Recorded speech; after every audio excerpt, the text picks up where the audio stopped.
কাছে আপনিও কোনো অবজেকশন রেজ করেন নাই। যখন আমরা প্রাথমিকভাবে লিস্ট প্রকাশ করেছিলাম সেই লিস্টেও তিনি কোনো অনাগ্রহ প্রকাশ করেন নাই।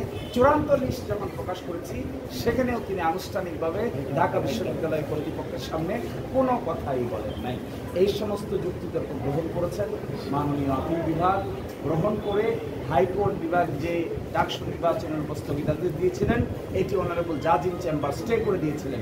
আজকে বাংলাদেশের সর্বোচ্চ আদালত হাইকোর্ট ডিভিশনের আদেশের উপর স্থগিতাদেশ দিয়েছেন এবং 31শে অক্টোবর 2025 পর্যন্ত এই স্থগিতাদেশ বহাল থাকবে। এর অর্থ হলো এটা 9 সেপ্টেম্বর 2025-এ উৎসব মুখর পরিবেশে ডাকসু নির্বাচন অনুষ্ঠান করার ক্ষেত্রে আর কোথাও কোনো আইনি বাধা থাকবে না।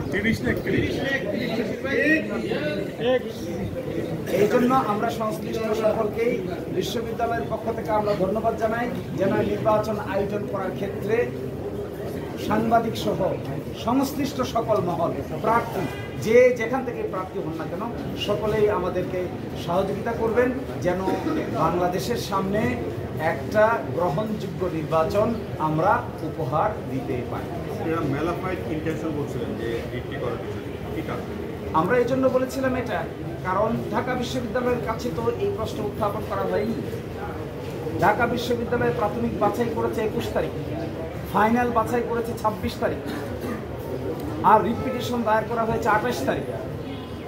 তাহলে যখন প্রাথমিক লিস্ট পাবলিশ করা হয় তখন কি তারা জানতেন না?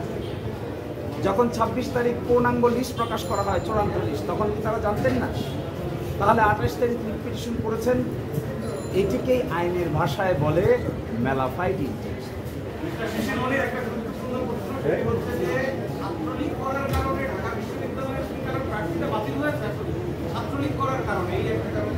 এটি একটি ভুল তথ্য দেওয়া হয়েছে।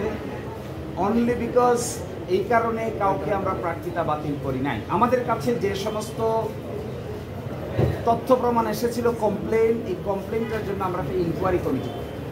ইনকোয়ারি কমিটির সংশ্লিষ্ট প্রার্থী সহ ফ্যাক্টস ফাইন্ডিং করে বিশ্ববিদ্যালয়ের অথরিটির কাছে একটা রিপোর্ট সাবমিট করে।